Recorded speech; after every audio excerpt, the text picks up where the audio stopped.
Welcome to my channel Bengali series.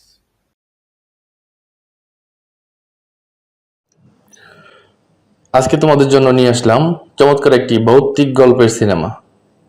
আজকের গল্পটি সাজানো হয়েছে ভারতের মধ্যপ্রদেশের বনে আবৃত একটি গ্রাম নিয়ে। গল্পের কথিত ভূত একটি দুষ্ট শক্তি যে কিনা মানুষকে মেরে ওই মানুষের রূপ নিয়ে নেয়। গল্পটিতে রয়েছে টানটান উত্তেজনা কিছু ভৌতিক দৃশ্য। গল্পের কাহিনী একটি পরিবারকে নিয়ে, যে পরিবারে বসবাস করত ভাই মানে নায়ক, যার নাম সর্বনা, মা আর তার বোন সেলভি। নায়িকার বোন মানে আমাদের গল্পের অন্যতম অংশ পরিবারের বিরুদ্ধে গিয়ে এক ছেলের সাথে পালিয়ে প্রেম করে বিয়ে করে নেয়, যা তার পরিবার কোনো মতেই মেনে নিতে পারে না। তখন তারা সেলভিকে বাসা থেকে বের করে দেয়, আর সেলভি তার স্বামীকে নিয়ে তার স্বামীর এলাকায় চলে যায়। তার স্বামী একজন ফরেস্ট অফিসার হয়। তারা জঙ্গলের ভিতরে একটি প্রাসাদে বসবাস করে।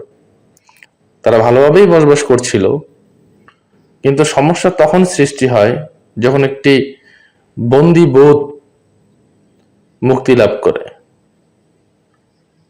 বলে রাখা ভালো, এই ভূতের বয়স প্রায় 1000 বছরের বেশি হয়েছিল। আগেই বলেছিলাম এই ভূত মানুষের হুবহু রূপ ধারণ করতে পারে। ওই গ্রামের পণ্ডিত কোনো একদিন তার মেয়েকে নিয়ে নৌকায় চড়ে একটি মেলায় যাচ্ছিল।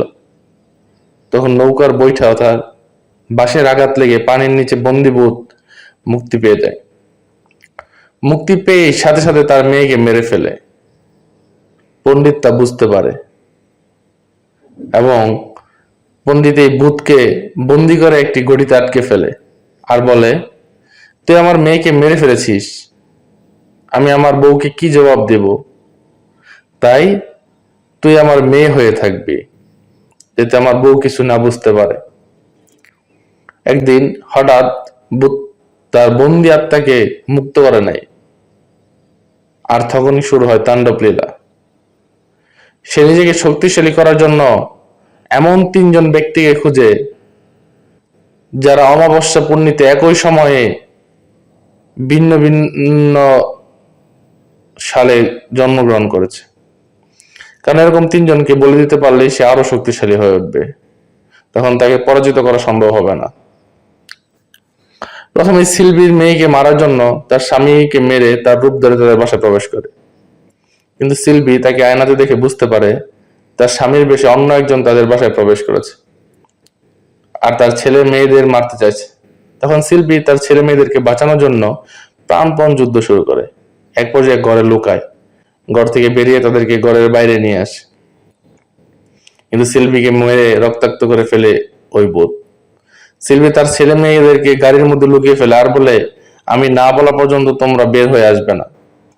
তখন সিলভি তার স্বামীর রূপে ভূতের মধ্যে যুদ্ধ শুরু হয়। এক পর্যায়ে সিলভিকে মেরে কুয়ার মধ্যে রশি দিয়ে টানিয়ে দেয়, আর তার মেয়ে তা দেখতে পেয়ে কুয়া থেকে বয়ে পড়ে গিয়ে মাথায় আঘাত পায়।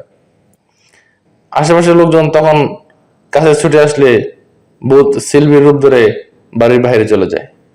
সিলভির মৃত্যুর খবর পেয়ে ইতিমধ্যে তার মা আর তার বড় ভাই তাদের বাড়িতে চলে আসে। তার বড় ভাই এসে তাদের সবাইকে এই অবস্থা দেখে খুবই মর্মাহত হয়। সিলভির মেয়েকে শক্তিতে মারতে না পেরে তখন তার টার্গেট হয় গ্রামের পঞ্চায়েত প্রধানের ছেলে। পঞ্চায়েত প্রধানের ছেলে আর সর্বনা একটা জিপ নিয়ে জঙ্গলের মধ্যে দিয়ে পুলিশের কাছে কমপ্লেন করতে যায়। কিন্তু তারা রাস্তা দিয়ে ফেরত আসার সময় হঠাৎ জঙ্গলের ভিতর কিছু একটা দেখতে পায়। তখন সর্বরা গাড়ি থেকে নেমে যায় এবং তার পিছু করে। এই মুহূর্তে সর্বনাকে একটি অজগর সাপ আক্রমণ করে এবং উপর থেকে একটি গাছের বড় ডাল নিচে নেমে পড়ে। সর্বনা কোনো মতে নিজেকে বাঁচায়। এদিকে পঞ্চায়েত প্রধানের ছেলে গাড়িতে হঠাৎ করেই দুয়ার সৃষ্টি হয়, আর ওই ভূত সিলভির বেশি আক্রমণ করে। সর্বনা জঙ্গল থেকে রাস্তায় ফিরে এসে ওই ছেলেকে দেখতে না পেরে খোঁজাখুঁজির পর বাসায় চলে আসে। পরদিন জঙ্গলের ভিতর একটি বড় বটগাছের নিচে গাড়ি এবং ওই ছেলের মৃত লাশ পাওয়া যায়। কিন্তু সব থেকে আশ্চর্যের বিষয়, তাকে কে মেরেছে, কিভাবে মেরেছে তার কোনো হদিসই পাওয়া যায় না। তখন গ্রামের লোকজন জড়ো হয় এবং পুলিশকে খবর দিলে পুলিশ এসে লাশ নিচে নামিয়ে নেয়। এর মধ্যে তার এক পণ্ডিত বাবাকে দেখতে পায়। সর্বনা তার পিছনে দৌড়াতে থাকে আর বলে, তুই মেরেছিস, তুই মেরেছিস। তারা পণ্ডিত বাবার খুঁজে একসময় বনের গহীনে গেলে দেখতে পাই পণ্ডিত বাবা অনেক কিছু একসাথে করে রেখেছে, অনেক পূজার বস্তু একসাথে করে রাখা আছে। যারা মৃত তাদের ছবি ওখানে রয়েছে। এরপরে এক রাতে হঠাৎ করে ওই পুলিশ ইন্সপেক্টর পণ্ডিত বাবাকে দেখে তার পিছনে দৌড়াতে থাকে আর জঙ্গলের ভেতরে চলে যায়।